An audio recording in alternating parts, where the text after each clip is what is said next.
Forward TV. The world is thinking. What happened at 9/11 is we didn't have a strategy, we didn't have bipartisan agreement, we didn't have American understanding of it, and we had instead a policy coup in this country. A coup. A policy coup. Some hard-nosed people took over the direction of American policy, and they never bothered to inform the rest of us. I went through the Pentagon 10 days after 9/11. I couldn't stay away from Mother Army. I went back there to see Don Rumsfeld. I'd worked for him as a White House fellow in the 1970s. All this is in the book. And I said, am I doing okay on CNN? He said, yeah, fine. He said, I'm thinking about it. He says, I read your book. And he said, this is a book that talks about the Kosovo campaign. And he said, I just want to tell you, he said, nobody's going to tell us where or when we can bomb. Nobody. He said, I'm thinking of calling this a floating coalition. What do you think about that? I said, well, sir, thanks for reading my book. And, he said, thanks, that's all the time I've got. Really. And I went downstairs. I was leaving the Pentagon, and an officer from the Joint Staff called me into his office and said, I want you to know, he said, sir, we're going to attack Iraq. And I said, why? He said, we don't know. He said, I said, well, did they tie Saddam to 9/11? He said, no.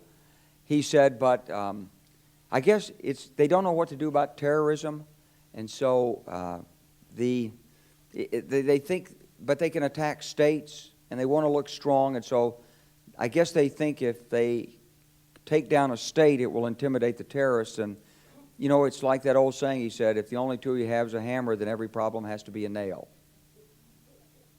Well, I walked out of there pretty upset. And then we attacked Afghanistan. I was pretty happy about that. We should have. And then I came back to the Pentagon about 6 weeks later. I saw the same officer. I said, why haven't we attacked Iraq? We still going to attack Iraq? He said, oh, sir. He says, it's worse than that. He said, he pulled up a piece of paper off his desk. He said, I just got this memo from the Secretary of Defense's office. It says we're going to attack and destroy the governments in 7 countries in 5 years. We're going to start with Iraq, and then we're going to move to Syria, Lebanon, Libya, Somalia, Sudan, and Iran. I said, 7 countries in 5 years. I said, is that a classified memo? He said, yes, sir. I said, well, don't show it to me. He was about to show it to me. He said, because I want to talk about it. And I sat on this information for a long time, for about 6 or 8 months. I was so stunned by this, I couldn't begin to talk about it. And I couldn't believe it would really be true, but that's actually what happened. These people took control of the policy in the United States. And I realized then, it came back to me, a 1991 meeting I had with Paul Wolfowitz. You know, in 2001 he was Deputy Secretary of Defense, but in 1991 he was the Undersecretary of Defense for Policy. It's the number 3 position in the Pentagon. And I had gone to see him when I was a 1-star general. I was commanding the National Training Center. I had met him one time. He said, if you ever get to Washington, come look me up. They always say that. Well, I was there in Washington. It was a Friday afternoon. I'd visited Colin Powell. He'd given me 5 minutes of his precious time and sent me on my way, and I was bored in the Pentagon, and I thought, I'll just go, who can I see? I think I'll see Wolfowitz. So I called, and up there, he was available. Scooter Libby came to the door. I met Scooter for the first time, and he brought me in, and I said to Paul, I said, and this is 1991, I said, Mr. Secretary, you must be pretty happy with the performance of the troops in Desert Storm. And he said, well, yeah, he said, but not really. He said, because the truth is we should have gotten rid of Saddam Hussein, and we didn't. And this was just after the Shia uprising in March of 91, which we had provoked, and then we kept our troops on the sidelines and didn't intervene.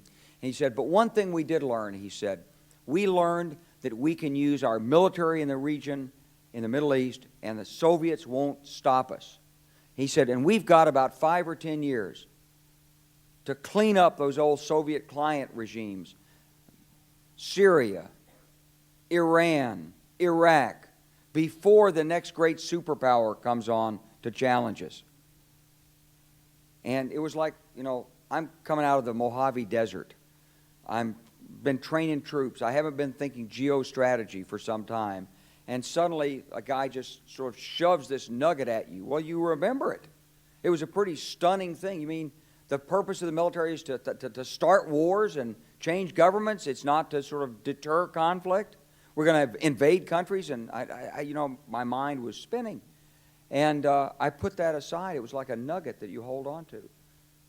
This country was taken over by a group of people with a policy coup. Wolfowitz and Cheney and Rumsfeld, and you could name a half dozen other collaborators from the Project for a New American Century. They wanted us to destabilize the Middle East, turn it upside down, make it under our control. It went back to those comments in 1991. Now, did anybody ever tell you that? Was there a national dialogue on this? Did senators and congressmen stand up and denounce this plan? Was there a full-fledged American debate on it? Absolutely not. And there still isn't. And that's why we're failing in Iraq. Because Iran and Syria know about the plan. All you have to do is read the Weekly Standard and listen to Bill Kristol, and he blabbermouths it all over the world. Richard Pearl the same way. They could hardly wait to finish Iraq so they could move into Syria. It was like a laydown. Oh, our legions are going to go in there. This wasn't what the American people voted George Bush into office. Well, they didn't actually vote him into office, but it wasn't what many of the people who... It wasn't what he campaigned on. He campaigned on a humble foreign policy, the most arrogant foreign policy in American history. He campaigned on no peacekeeping, no nation building, and here he is with Afghanistan and Iraq. It's astonishing.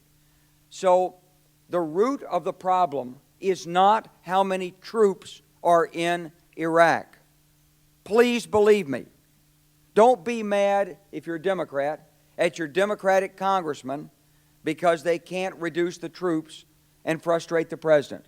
That's not the issue.